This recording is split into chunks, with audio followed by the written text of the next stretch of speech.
খাজা মঈনুদ্দিন চিশতি তার আধ্যাত্মিকতা, মানবতা এবং ইসলাম প্রচারের জন্য বিশেষভাবে পরিচিত ও জনপ্রিয়।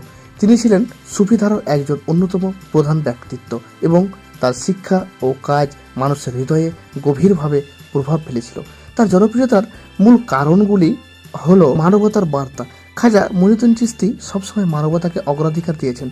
তিনি বিভিন্ন ধর্ম, জাতি এবং সম্প্রদায়ের মানুষকে ভালোবাসার ও সহনশীলতার শিক্ষা দিয়েছেন।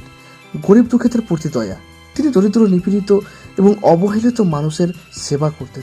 তার দরগা আজও দুস্থ মানুষের জন্য একটি আশ্রয়স্থল। তার আধ্যাত্মিক ক্ষমতা।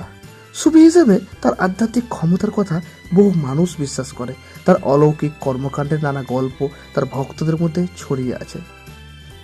তার দিন প্রচার ও সমাজ সংস্কার। তিনি ইসলামিক মূল্যবোধ প্রচার করতে এবং মানুষকে সৎ ও ন্যায়পরায়ণ হতে উদ্বুদ্ধ করেছেন। তার দরগার আকর্ষণ। তার মাজার, যা আজমিরে অবস্থিত, এটি একটি প্রধান তীর্থস্থান। সেখানে প্রতি বছর অরস উৎসব অনুষ্ঠিত হয়, যেখানে হাজার হাজার ভক্ত ও পর্যটক অংশ নেন।